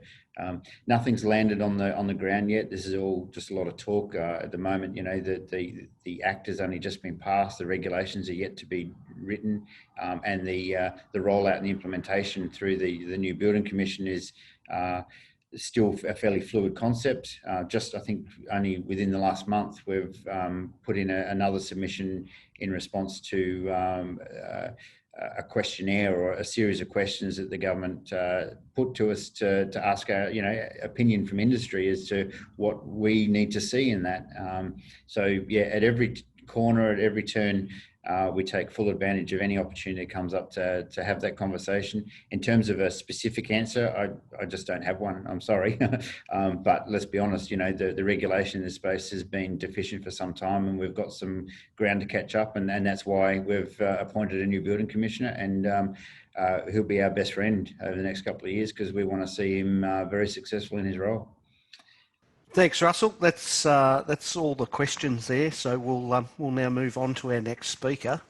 So we've got Matt Nightingale, Inspector Work Health and Safety from SafeWork New South Wales, who's going to speak with us. All right, so good afternoon also. Thank you for your time. So my name is Matthew Nightingale, and I'm an inspector with SafeWork New South Wales. So I'm currently in the Metropolitan North team.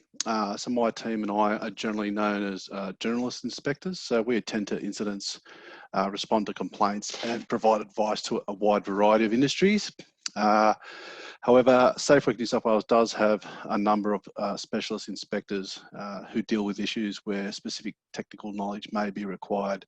And some examples of those are asbestos, dangerous goods, explosives, large construction projects, and also psychosocial issues. So we do have inspectors with a background in mental health and psychology as well.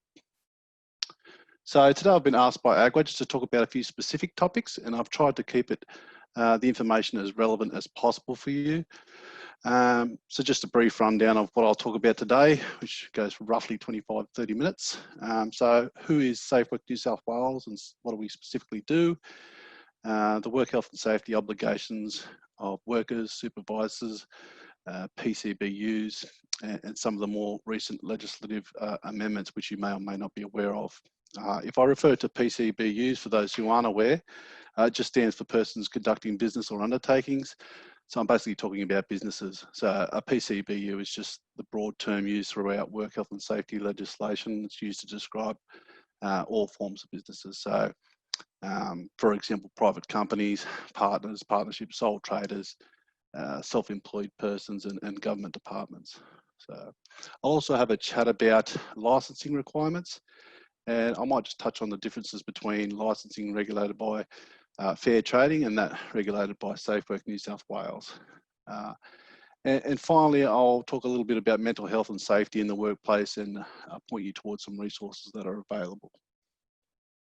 Okay. So SafeWork New South Wales, as you're probably all aware, so we're the work health and safety regulator for New South Wales, previously known as WorkCover.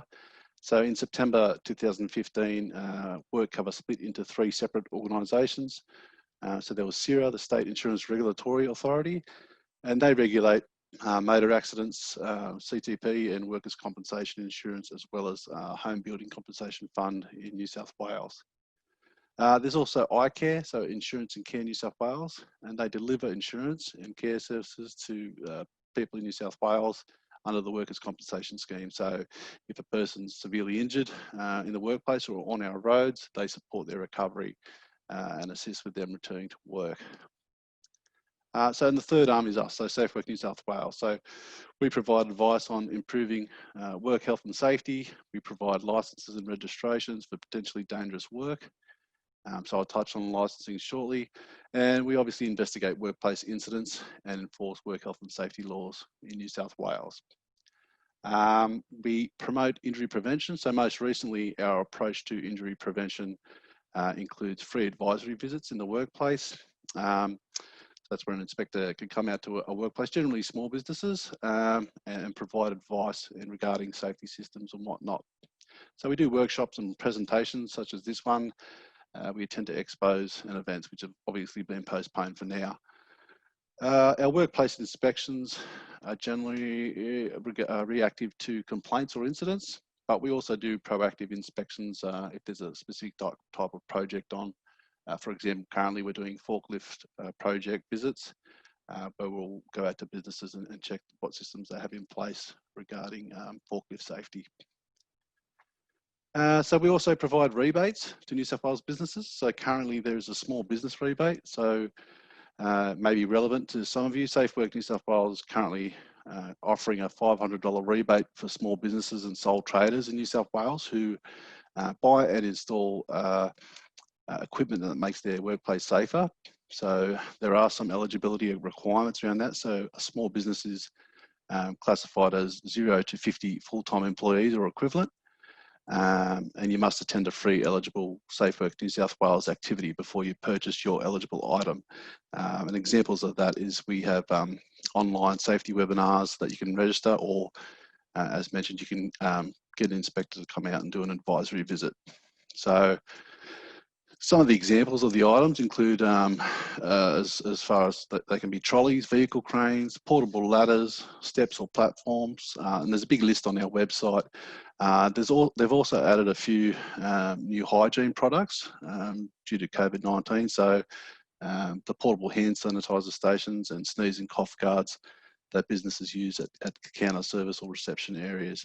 So if this is something that interests your business, then I recommend you go to our website and have a look, especially before purchasing any items. I recommend you have a look just to make sure the items you're about to purchase are eligible for that rebate.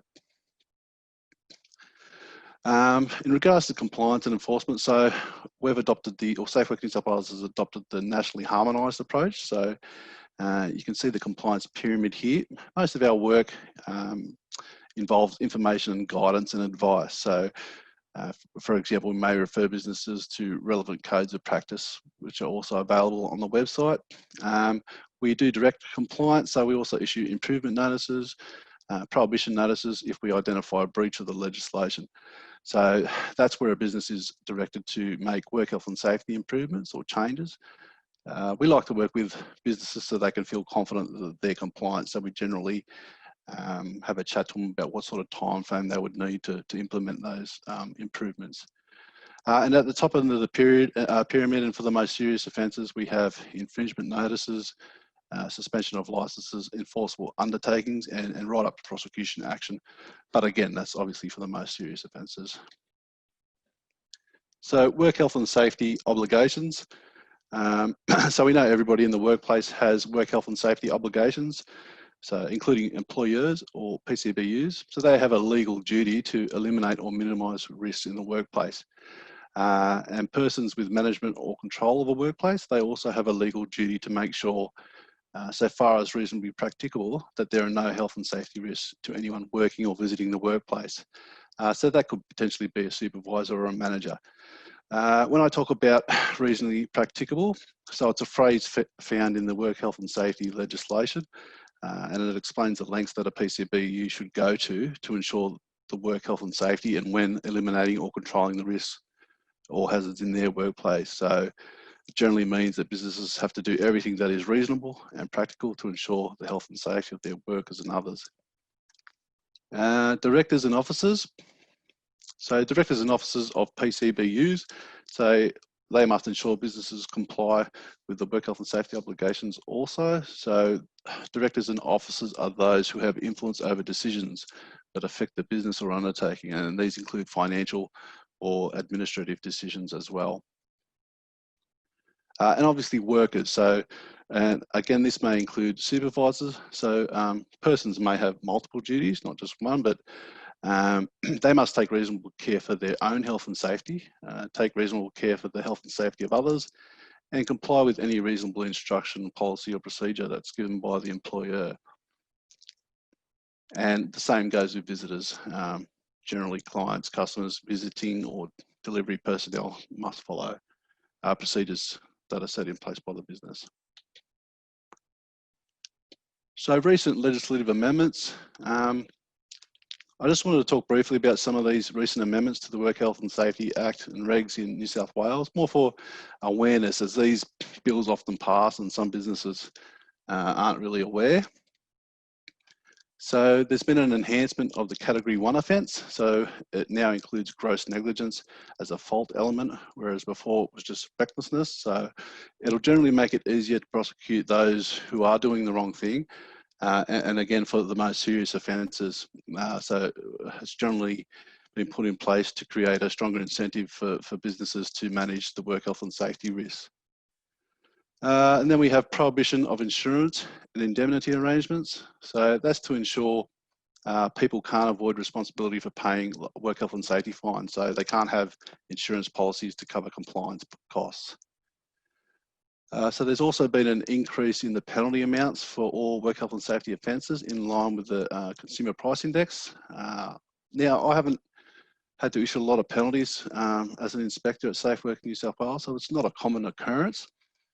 As mentioned before in that the compliance pyramid, we generally want to offer advice and assist businesses to meet compliance with the legislation. So, and most places I visit prioritise work health and safety and their workers, so it's not very common. And then there's the health and safety representatives. So they can choose their course of health and safety representative training. They can choose their provider. So that's been put in place to avoid unnecessary delays which can affect their ability to fulfill their role. So previously the legislation said a HSR can choose their course in consultation with their employer. So there was a bit of confusion and a few disagreements about that. Anyway, the HSR still has to choose a course that's been approved by SafeWork New South Wales, and they're generally cost-wise very similar. So these changes came into effect in June this year, so that was just more of an FYI than anything else. So licensing. So there's a range of different work activities where you need to be licensed for, so you can carry out the work. So SafeWork New South Wales regulates and provides licenses for those certain types of work, and they include high-risk work, traffic controller, and general construction induction, or those white cards. These are probably the more relevant ones for the industry, and I'll touch on each one briefly. So there are other other work requiring licenses such as asbestos work, demolition and explosives and fireworks. So before I move on to the SafeWork New South Wales licensing, I'll just touch on the New South Wales Fair Trading. So they deal with licensing related to tradespersons and contractors qualifications. For example, glazing is a trade work. So there are different types of licenses available in New South Wales, depending on whether you want to contract or supervise work. So a contractor license, which allows you to contract and advertise to do work. A qualified supervisor certificate, that allows you to supervise and do the work described on your certificate. Or an endorsed contractor license, and that's issued to individuals who apply for a contractor license and who also have the qualifications and experience needed to be a qualified supervisor. So I've added a link to the slide there, but if you want more information, you can go to the New South Wales Fair Trading website and just type glazing into the search bar if that's the relevant industry you want to look at. And there's a lot of information on the licensing requirements under fair trading. Okay, so high-risk work licenses. So I'm just going to run through a few of the machines that require the high-risk work license and the ones that may be more relevant. So they're valid for 5 years and they're recognised nationally. So you can work in any state or territory if you have a current high-risk work licence. But if you've moved permanently to New South Wales, then you'll need to transfer your licence over to a New South Wales one. So once doing so, it's recommended you contact SafeWork New South Wales to do that. So you're eligible if you're 18 years old, if you complete a recognised training course and have been assessed and deemed competent by a SafeWork New South Wales accredited assessor working for a registered training organisation. And you need to be able to use English at a level that enables the safe performance of high-risk work. So some of the machinery, so cranes, so bridge and gantry cranes with more than 3 powered operations, for example, traversing, travelling, hoisting and rotating. So if there's less than 3 powered operations, you don't actually need a licence for gantry cranes or bridge cranes, but obviously you still need adequate training and to be competent in that. Non-slewing mobile cranes greater than 3 tonnes capacity. Slewing mobile cranes, so mobile cranes that incorporate a boom jib that's capable of being slewed or rotated, but it doesn't include any earth moving equipment that's configured for crane operations. And then the vehicle loading cranes, and they cover the operation of a crane with a capacity of 10 metre tonnes or more, mounted on a vehicle, and they basically move material from the vehicle to an area. Okay, forklifts. So forklift licenses also come with the high risk work licenses, so they account for a number of workplace deaths and injuries every year. So one of the first things that an inspector will check if there's forklifts on site is, one, that the operators has a seatbelt on, and 2, their high risk work license. So there's obviously penalties associated with not having one available for inspection. But generally there's 2 classes of forklift licenses. So you've got your general forklift, which is a forklift truck equipped with a mast and an elevating load carriage with a pair of fork arms at the front, or sometimes they use other attachments. So they're the general ones, and they're classed as LF. And you can see from the card here, Sam Samples, he's got his high risk work license, date of birth, validity dates, and the classes LF, which is just the general forklift. I don't know why it's not FL. I've asked that before, but they didn't answer. So there's also hoists. They come in basically a few categories. So you've got your boom type elevating work platform, or the EWP, and that covers the operation whereby personnel, equipment and materials are elevated to perform work, and where the boom length is more than 11 metres. And then materials platform hoist, you'll see them on the side of buildings, obviously. You all will be aware of these. And then the personnel and material hoists, which are similar, but they can also transport persons. Dogging, rigging and scaffolding. So I won't go into the specific details with all this information, which is available on our website under the licensing tabs, but there's a few different varieties of categories of licenses with dogging, rigging and scaffolding, ranging from your basic competencies right through to your advanced competencies. Okay, traffic control. So this is a bit of a new one. So from the 1st of July 2020, traffic control cards will no longer be issued by Transport for New South Wales, so formerly RMS. So they'll be issued by SafeWork New South Wales, and they'll be called a traffic control work training card. So who does it affect? So obviously traffic controllers that use the stop, slow, bat or boom gate, those who implement traffic control plans, and those who prepare a work zone traffic management plan, including design. So workers will need to either have the current RMS one or the new SafeWork New South Wales card. For those who hold the current RMS photo card, the card is valid until its expiry date, and you can transfer it over to the SafeWork card online if you want to. There's obviously some exceptions. So school crossing supervisors, heavy vehicle inspectors and emergency service personnel don't require this card. But again, a lot of this information is on our website and it includes a bunch of FAQs to assist with this. So I encourage you guys to have a look. All right, the white card, general construction induction card. So it's required for workers who want to carry out construction work, obviously. These are pretty common. You probably have one, or you probably, a lot of your workers would probably have them.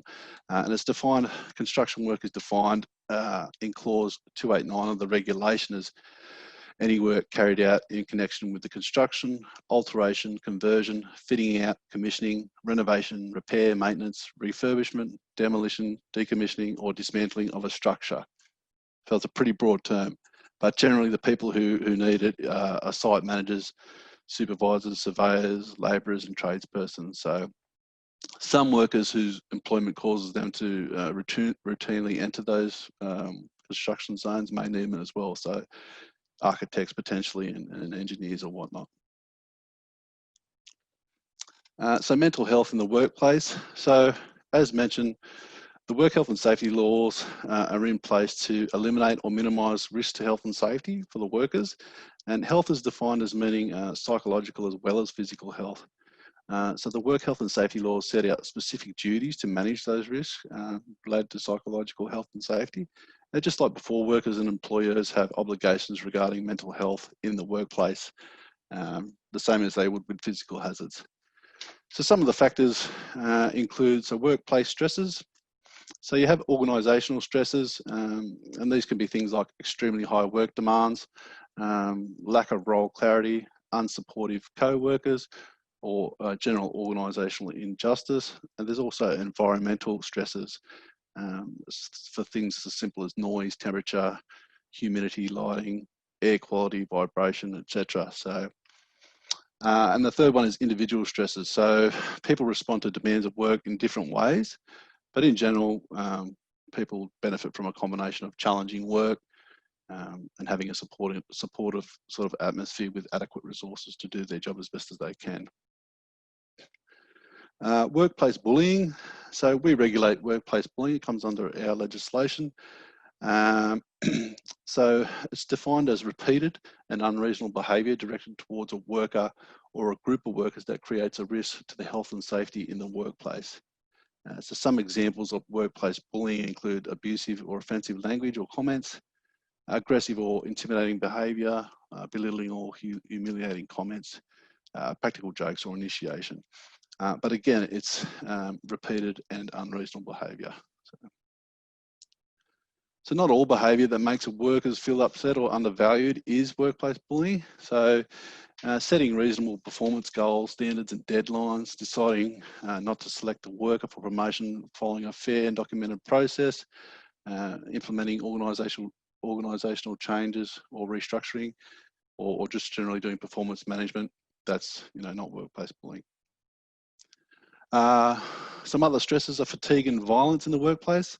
So obviously causes of fatigue may be physically demanding work, add shift work and long commutes into that, and it becomes riskier. So with violence, it's fairly self-explanatory. However, workers can be exposed to work-related violence in their own workplaces, but as well as on sites where there's clients, customers, other trades, other workers, and members of the public.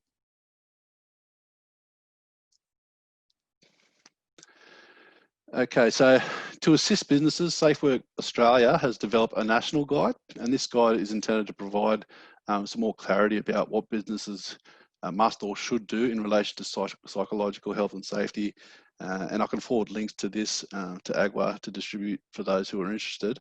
But this guide basically provides a lot of practical advice and outlines a systematic approach, as the illustration there suggests. But it basically talks about preventing harm by having systems in place and ensuring appropriate communication and behaviour, intervening early, so early identification and management of those risks, supporting recovery for workers who have suffered a psychological injury in the workplace. That relates to duties under workers' compensation laws, for example, return to work programs, coordinators and suitable duties available. And that inner circle there, that includes important actions, then they should be occurring throughout the whole 3 stages on an ongoing basis. For example, ensuring good work design, adequate training for workers and consulting with the workers themselves as well as their representatives, HSRs or Work Health and Safety Committee members. So there's a number of benefits this approach has. So reducing business disruption and costs from work-related psychological injury, so improving worker motivation, engagement and job satisfaction, and increasing productivity or reducing absenteeism and turnover. And I thought I'd just touch on COVID-19 regarding mental health, given the current circumstances. So obviously there is heightened anxiety and stress for workers. So just a few tips for businesses. So you can, we recommend you implement the advice and recommendation from the SafeWork New South Wales and New South Wales Health website. Try and identify and support workers in your business that may be at more risk, so from psychological injury in the workplace. So for example, your frontline workers or those working from home in isolation. Where possible, enable flexibility and consider how good work design may help your workers manage their work as well as their family and care responsibilities.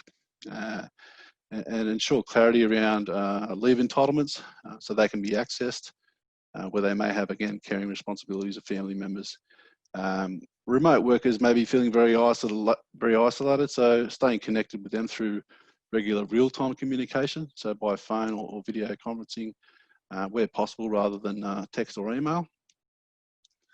So that website there has been developed by SafeWork New South Wales, and it's a designated page on COVID and mental health, and that can be found on that link. So I recommend you go and have a look at that. There's some self-assessments you can do as a worker or as a manager. So get in there and have a look at that.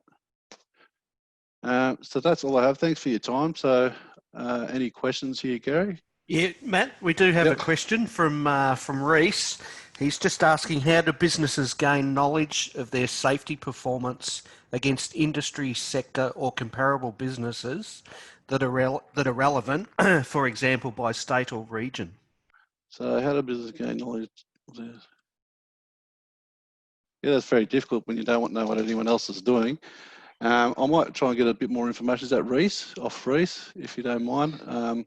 If you could provide Reese with my contact details, I'll have a look on there, Reese, if you want to email me, and I can contact you direct to answer that one. Shall do. All right, thanks. Thanks very much, Matt. That was an excellent presentation and segues quite nicely into what we're doing at AGWA, which is nice to know. So yeah, obviously, if anyone has any questions, they can either send them through one of us at AGWA or directly to Matt, and I'm sure he'd be happy to answer any questions offline.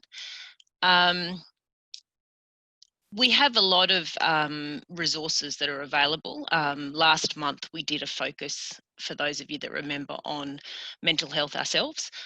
There's a video, mental health video, that is up that we produced in conjunction with Stay Chatty in Tasmania, Mitch McPherson, and the outline for a toolbox talk, as well as some potential resources that you may like to use within your organisation. Most important thing, of course, is just to have those conversations, which can be difficult, and just check in and make sure that everybody's okay. But there's a lot of resources that are actually available for you on our COVID-19 site to help you with some additional help in terms of how to start those conversations at your workplaces. Similarly, a lot of the safety documents that Matt was talking about are actually also available via our website. Those of you that are starting on your safety audit, all of the documents that are required in the safety pillar audit that Clinton was talking about earlier are actually also available for you to download from the website. They're in Word form, the templates, and the intention of those is that you can adjust those and amend those to suit your organisation, so deleting anything that's not appropriate and adding in your own special clauses or different areas that may be appropriate or may have been missed from some of the templates. There is no one size fits all. We really do need to adjust all of these safety documents and safety templates to suit our own businesses, because everyone does things a little bit differently and everyone has different levels of staff and different skills and lots of different things. So they are there to be amended, so please make sure you do. And if anyone has any questions, then please again contact me and I can help you through any of the amendments that you feel you might need to make, just to give you that confidence that you're doing the right thing. The other thing that I think Clinton mentioned a little bit earlier was our Master Glazier program. The Master Glazier program, for those of you that are involved with the Master Glazier program, you're currently up for renewal.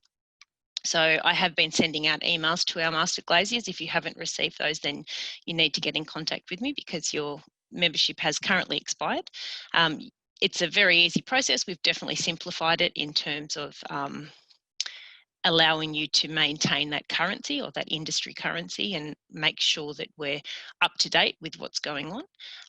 For those of you that have sent me through your CPD points, you should have received your card in the mail. They were mailed sort of early last week. So the mail is potentially a bit slower, but I would hope New South Wales, they would have received it by now. So if you haven't received it, then please let me know, because potentially something's happened along the way and we can reissue if we need to. On the training front, I think it's probably worth mentioning that We are still not offering our face-to-face courses at the moment, primarily because our trainers are stuck in Victoria and Queensland. But we are doing web delivery, which is not an online course. It's a delivered training course that is run via a web platform such as Zoom or Microsoft Teams, depending on the courses that we're doing. We've had excellent feedback from those courses. People have said that they're the next best thing to being in a room with someone. The only thing I guess you don't get is the socialisation, but you can still get that via the internet. It's just a bit different, the new normal. We do have quite a lot of those 1288 and advanced 1288 that are coming up over the next few months. We are also looking at an advanced fenestration commercial as well towards the end of the year. At this stage, we'll probably wait for the intermediate fenestration face-to-face because it's a bit more of a hands-on course and would be a very long course to be delivered via web delivery. We have also just completed our first successful AFRC simulator course as well. So lots of training that's still being done, as well, of course, as our online courses, which are available for you to take on and do at any time. So if anyone has any questions about any training, then please contact me as well. Probably the only other thing that I'd like to mention is, and hopefully we're moving through the current environment, but if anyone has any sort of learnings that they've had from the COVID sort of environment that we're finding ourselves in, if you've had any suspected cases and what you've learnt from that as a business, or if you've had some actual cases within your organisation and what you've done with that. What we're trying to do is put together some learnings for our members to try and help each other out in the current sort of environment and situation. So if anyone would like to get in contact with me about that as well, I hope to have a bit of a checklist and documents coming out over the next couple of days. I'm also very keenly watching the new stimulus information that's been released by the government today, and once we can have some very clear guidance for you all on what that entails, we'll be I'll be sending that through hopefully tomorrow, if we can get some very clear details about what you need to do and how that's going to go. I think that's about all in terms of me. So safety, training, master glazier, kind of the big areas that we've got going on. Yeah, if anyone has any questions or issues, please give me a call. But if not, then yeah, if anyone's got any questions, is there a question for me, Gary? Or no, there's that was no the more last one questions. from before. If anyone's got any questions, let me know. Look, I will say just in relation to Reese's question, I know he was going to be followed up by Matt, but part of that tier structure of our accreditation program is trying to look at best practice and sharing those learnings. And I think the discussions we've had so far is there's certainly some sort of a benchmarking approach for companies in those higher tiers who want to engage in that, looking at LTIs and associated metrics so that we can drive best behaviour and understand what a good business looks like and share those learnings. It's certainly something that we'd like to bring into our accreditation program in time. So just to address that issue from Express. Any other questions before we finish up the webinar? Hopefully today you found the meeting helpful, informative. We're getting an understanding of the work that we're doing, both in terms of advocacy on your behalf, both politically, economically, and also technically. The team's outlined some updates in the standards area, in our engagement with NCC, in the safety area, and our advocacy on behalf of your business more generally. I guess key to this moment is we understand it's a difficult time. We're here to serve you as members to make sure that our industry is as vibrant as it can be, that your business feels supported and given this greater opportunity to fairly compete and take advantage of the market as they can. So I want to say thank you for attending today's webinar. Hopefully it was good. Hopefully it was informative and effective framework. We're always happy for feedback as to how we can do things better. So please take the opportunity to email me or any of the team as to things you think we can do or potential speakers we can look at for future webinars. Yeah, I hope you have a safe rest of the week and a productive weekend. Thank you very much.